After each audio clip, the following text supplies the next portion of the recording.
Hi guys, നമുക്കിന്നൊരു tasty ഇലയപ്പം ഉണ്ടാക്കിയാലോ? ഞാനാണെങ്കിൽ ഇവിടെ തേങ്ങ ചെരുകി വെച്ചിരിക്കുക.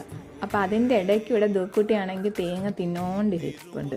പിന്നെ ഞാൻ തേങ്ങയും ശർക്കരയും കൂടെ മിക്സൊക്കെ ചെയ്ത്, അപ്പം ഈ ശർക്കരയാട്ടോ ടേസ്റ്റ് ഉള്ളത്, പഞ്ചസാര ആണെങ്കിൽ എനിക്ക് ഇഷ്ടമല്ല. പിന്നെ ഞാൻ മാവ് ഇങ്ങനെ നനച്ചോണ്ടിരിക്കുക. അതിൻ്റെ ഇടയ്ക്കൂടെ എനിക്ക് ദോക്കുട്ടി ഇടയ്ക്ക് ഉമ്മയൊക്കെ തരുന്നുണ്ട് കേട്ടോ. അപ്പോൾ ഈ മാവിൻ്റെ അത് ഞാൻ 2 പൊടിയാണ് ചേർത്തിരിക്കുന്നത്. ഒന്ന് അമൃതം പൊടിയും ഒന്ന് അരിപ്പൊടിയും. അപ്പോൾ ഈ ചില പിള്ളേരാണെങ്കിൽ അമൃതം പൊടി കഴിക്കാത്ത കുട്ടികളൊക്കെ ആണെങ്കിൽ നമുക്ക് ഇതിങ്ങനെ മിക്സ് ചെയ്ത് കൊടുക്കാവുന്നതാണ്. അപ്പോൾ അവർ അതിൻ്റെ കഴിച്ചോളും.